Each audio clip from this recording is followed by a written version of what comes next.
Sit, Finn. Today's video is a question I've been asked a lot today, and that is how to get your dog to ride in a sports car. A lot of people that have sports cars, you know, they're small cars, or they've got a maybe a nicer car that they don't want the dog on the seat. There's a lot of different things that you can put on your seat for your dog to, you know, doggy seats and stuff. But I don't really like to put my dog on the seat. Nothing against the seat. I could cover the seat. I could do whatever. I just don't think it's as safe because, you know, the dog can move around a lot. There's no seat belt, or I don't have a seat belt for him. So I prefer to get the dog to sit under here, down here. And the reason is it's a lot more protected. He's enclosed more. And he's just not going to go flying or bothering you or anything like that. So that's what I prefer for me. You can put him on your seat if you want, but the question that was posed to me was, how do you get him to ride in a sports car? And this is how I do it. The first thing, obviously, to give them a little bit more room is to have your seat back as far as you can. Still got Finn sitting over here because it's still warm out here in Vegas, and while I'm explaining this, I don't want him on the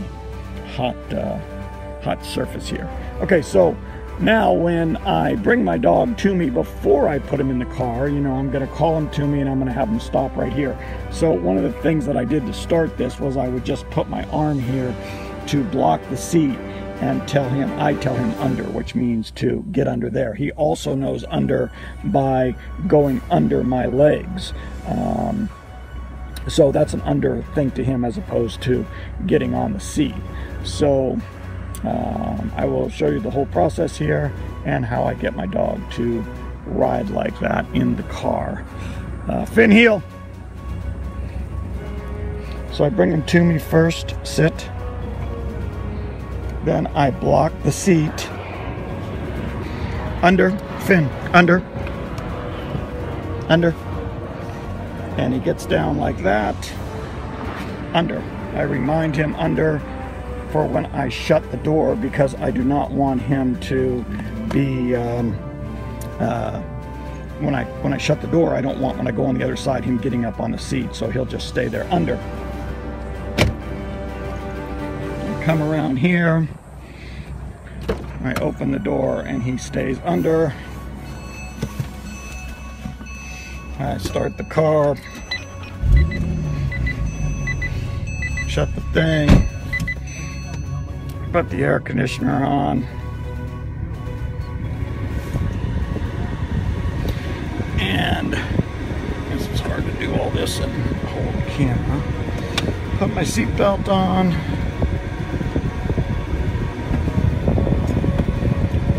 To get my seatbelt on with one hand here. There we go. And then I put the car in reverse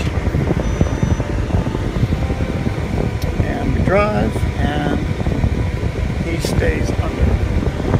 And even if I go out, I'll move the car pretty quick here, under Finn. And even if I take off pretty fast, he just stays under. Alright, so that's how I ride my dog in the sports car. Okay, and now I am pulling up to the house, and Finn is still there, and I'm sure you want to see how he gets out as well. So we will back up here. It is just kind of the same thing in reverse. I'm not the best parker in the world, as you can see, and that's why I prefer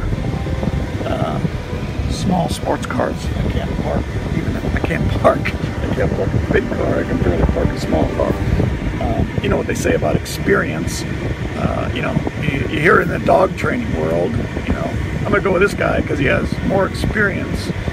Experience isn't always the answer. It's, you know, sometimes there's rookies like Michael Jordan that come onto the scene and they're really good in a really short period of time, And sometimes there's people like me with a lot of experience who's been driving since 1974, and I still can't parallel park. So, all right, so here's how we get the dog out. All right, so we shut the car off, and we, with one hand again, we take the seatbelt off. And now here's where normally, you know, the dog will get all excited, but I make sure that, you know, in the other process that he understands to stay under here until I have him come out. So again, when I open the door, I might tell him again, under, Finn. Just, you know, reminding him, you stay under there while I get out of the car. So I'm going to get out under. I'm going to shut this door and under Finn, and he's going to stay under. I'm going to walk around the car. Open the door under. Remind him under. If he starts to get out, I'll just remind him that. And then I will do the same thing with my hand, just to create a barrier. Let's go, Finn. Sit. And that's how I get him out of the car.